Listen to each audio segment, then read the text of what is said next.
Excusez-moi, avez-vous jamais dansé avec le diable au clair de lune? Je ne respecte aucune règle, Nick. Je suis le courant. Gamin! Allez, viens! Tu te casses sur Mars. Oui, gamin! Tu te casses sur Mars. Tu te casses sur Mars.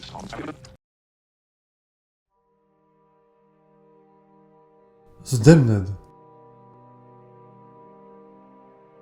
Un titre qui sent la malédiction, le froid et l'isolement. Et, effectivement, nous sommes plongés au cœur d'un hiver implacable, aux côtés d'une bande de marins coupés du monde. Leur quotidien rude va basculer quand des phénomènes paranormaux commencent à hanter les lieux. Dès les premières images, on sent que le réalisateur maîtrise l'ambiance. Les clairs-obscurs sont superbes, la lumière accroche les visages burinés. Les paysages glacés se déploient comme des toiles de maître. On se surprend à vouloir appuyer sur pause, juste pour contempler chaque plan.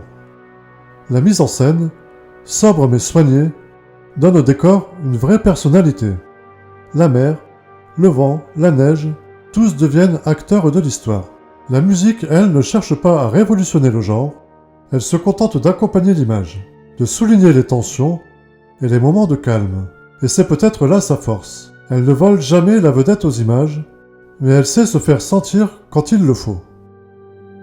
Le problème, c'est que sous cette belle enveloppe, le scénario joue la carte du déjà-vu. On devine assez vite où tout cela va nous mener. Et, quand la fin arrive, on n'est pas surpris. On aurait aimé que l'histoire ose un visage inattendu, un choc narratif qui vienne troubler cette mer un peu trop lisse. Le rythme, lui, prend son temps, parfois un peu trop. Certes, les silences et les respirations participent à l'ambiance, mais il arrive que l'on ressente l'élasticité du temps, que certaines scènes s'étirent sans apporter grand-chose.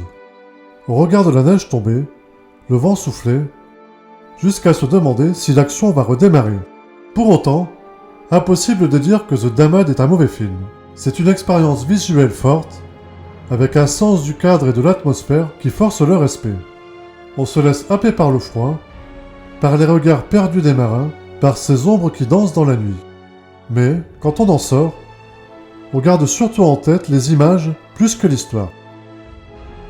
En résumé, une belle réalisation, un travail visuel impeccable, un univers qui aurait pu être marquant si le scénario avait pris plus de risques.